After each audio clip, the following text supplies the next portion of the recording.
Like, she'll be like cheering on a toy that's not so cool, and Beans will have the cool toy that they like, and she'll be like, just like jump on Beans, and Beans like, argh.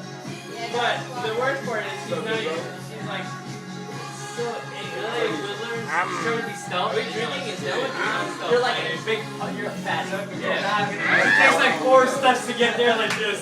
You're like, That's when she makes Beans cheat and like she has it and Beans just sitting there. yeah. But like, I'm gonna do it with her. Beans has gotta be pissed by now. She finally got rid of Riley for a little bit, and then all of a sudden Pluto comes in, and he's like more rough than she was, and like all over.